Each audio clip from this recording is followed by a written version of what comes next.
Hello friends, welcome back to your channel study with Bhudev sir. तो friends, आज के session में हम लोग देखेंगे कि जो इंडियंस को वार्निंग मिली है कि एयर इंडिया में सफ़र ना करें, एयर इंडिया के द्वारा कनाडा के लिए ट्रैवल ना करें।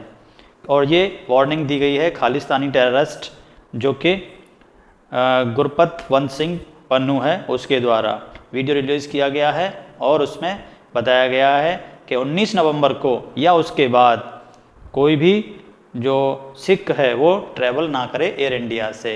उसके बाद इसके लिए उसने वार्न किया है। तो देखिए, ये जो गुरपतवंत सिंह पन्नू है वो एक खालिस्तानी टेररिस्ट है जो कि कनाडा और अमेरिका से ये अपना वीडियो रिलीज़ करता है, जो कि इंडिया में बैन है। देखिए, बहुत सारी न्यूज़ कवरेज कर रही हैं इस चीज़ को। On November 19 don't travel, Khalistani terrorist chilling threat to Air India passenger. Air India के जितने भी पैसेंजर है उसने उनको वार्न किया है कि 19 नवंबर को जो है कोई भी एयर इंडिया के द्वारा सफ़र ना करे। उसने 19 नवंबर क्यों कहा है कि आप लोगों को पता होगा भारत में वर्ल्ड कप चल रहा है और 19 नवंबर को ही इस वर्ल्ड कप का फाइनल है गुजरात के अहमदाबाद में, जो नरेंद्र मोदी स्टेडियम है उसमें। तो कहीं ना कहीं ये थ्रेट बहुत बड़ा है, क्योंकि वर्ल्ड कप देखने के लिए बहुत से लोग इंडिया के लिए ट्रैवल करेंगे और इंडिया के लिए ट्रैवल करेंगे तो एयर इंडिया का सहारा लेंगे। तो इसके लिए ही उसने ये सभी को वार्न किया है कोई भी इसमें ट्रैवल ना करे। तो अब देखिए, देखने वाली ये बात ये है कि ये जो पन्नू है वो अमेरिका और कनाडा जैसे देशों में खुला घूम रहा है, जबकि ये एक प्रतिबंधित आतंकवादी है। फिर भी इसको इतनी छूट क्यों दी गई है?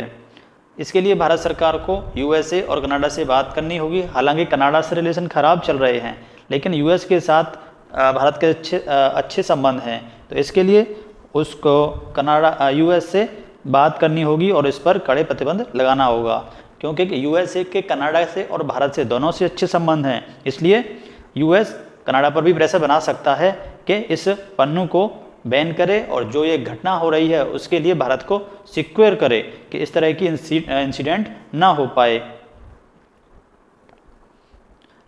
और भारत सरकार ने यह भी कहा है, does not give it legitimacy India on Khalistani outfit founder Pannun UN video. जब खालिस्तानी आतंकवादी इस पन्नू ने वीडियो रिलीज़ किया था कुछ दिन पहले कि कनाडा में जितने भी हिंदू पर्सन हैं वो कनाडा को छोड़कर चले जाएं, नहीं तो उनका हश्र खराब होगा।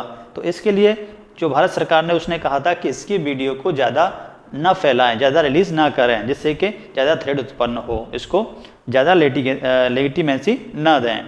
तो देखने वाली बात ये है, ये जो पन्नू ने वीडियो रिलीज़ किया है ये यूएन बिल्डिंग के बिल्कुल इन फ्रंट से रिलीज़ किया है। क्या यूएस को या कनाडा को ये चीज़ दिखाई नहीं देती कि कोई भी एक आतंकवादी भारत को खुली धमकी दे रहा है कि कनाडा से जो हिंदू लोग हैं वो बाहर निकल जाएं?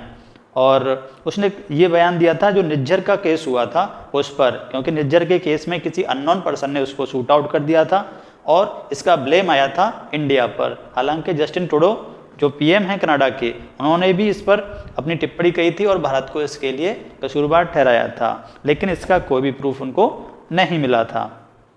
उस पर भी रिपोर्ट अभी चल रही है। जब ये पन्नू ने ये वार्निंग की है तो न्यूज़ जो पुरानी एक न्यूज़ है, Air India flight 182 1985 bombing back in news after Canada row. Means Canada में इस तरह की जो वार्निंग दी गई है उससे याद आ गई है, न्यूज़ में आ गई है वो खबर जो कि 1985 की घटना थी। तो क्या थी 1985 की घटना? तो फ्लाइट नंबर 182 जो कि जा रही थी कनाडा से लंदन होते हुए इंडिया के लिए। तो लंदन में थोड़ा उनका स्टॉपेज था, तो वहाँ से कुछ लंदन में आयरिश कोस्ट जगह है, वहाँ से कुछ गड़बड़ी हुई थी जिसमें कि जो फ्लाइट थी 182 उसमें ब्लास्ट हुआ और सभी 329 पीपल थे वो ख़त्म हो गए थे। तो इसमें से 131 बॉडीज़ वर रिट्राइव्ड फ्रॉम द सी। तो 131 बॉडीज़ को रिट्राइव किया गया था समुद्र से। हालांकि उस समय इस खबर को ज़्यादा कवरेज नहीं दी गई थी। अगर सिक्योरिटी एजेंसी अलर्ट होती और जो बब्बर खालसा था उसका जो मेंबर था तलविंदर सिंह परमार, उसने इस घटना को अंजाम दिया गया था, अगर सिक्योरिटी अलर्ट होती तो शायद ये घटना नहीं होती। और सोचने वाली बात ये है उस टाइम पर भी जो कनाडा के पीएम थे वो जस्टिन ट्रूडो के पिताजी थे और उन्होंने खालिस्तानियों को बहुत बढ़ावा दिया था। तो जो तलविंदर सिंह परमार था वो आइडेंटिफाई कर लिया गया था, काफ़ी इंक्वायरी चली थी, लेकिन इसका कोई प्रूफ नहीं दिया गया और इस न्यूज़ को ज़्यादा कवरेज नहीं दिया गया क्योंकि इसमें मरने वाले ज़्यादातर कनाडाई इंडियन थे, गोरे कनाडाई इसमें बहुत कम थे, इसलिए ये ज़्यादा खबर नहीं फैलवाई। लेकिन ये उस समय कनाडा के सबसे भयानक इंसिडेंट्स में से, बम ब्लास्ट में से एक था।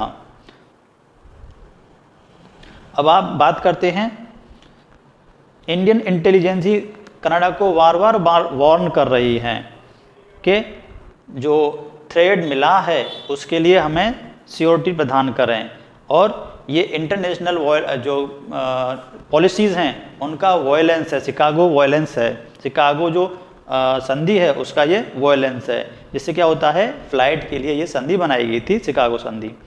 और इसने अमेरिका को, भारत ने अमेरिका को भी अलर्ट करने के लिए कहा है, कनाडा के लिए भी कहा है, लेकिन लगता नहीं है कि जो कनाडा है वो इस पर कोई एक्शन लेगा क्योंकि वो पहले से ही कनाडा के रिश्ते भारत से ख़राब हो चुके हैं और इसके जिम्मेदार हैं सिर्फ वहाँ के पीएम जस्टिन ट्रूडो, जो निज्जर है आतंकवादी हरदीप निज्जर, उसकी मौत को लेकर भारत पर दोषारोपण कर रहे हैं। हालांकि जो हाई लेवल कनाडियन ऑफिसर हैं उन्होंने इस केस को बिल्कुल डैमेज प्रूव कर दिया है कि वहाँ पर कोई भी प्रूफ उनको नहीं मिला है जिससे प्रूफ हो सके कि भारत का उसकी हरदीप सिंह निज्जर की मौत में हाथ था। लेकिन कनाडा इसको बार बार यही ब्लेम कर रहा है कि इंडिया ने निज्जर की हत्या करवाई थी।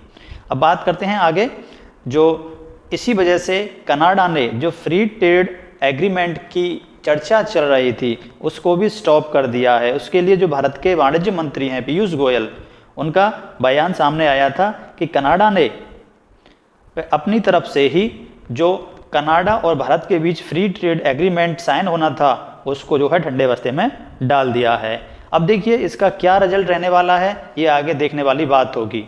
तो आगे देखते हैं क्या 19 नवंबर को कोई बड़ा हादसा हो सकता है, कितनी भारत की जो इंटेलिजेंस एजेंसियां हैं, रॉ है, एफबीआई जो भी हैं, वो सभी कितना सतर्क रहती हैं और कनाडा इस पर क्या एक्शन लेता है, ये देखने वाली बात होगी।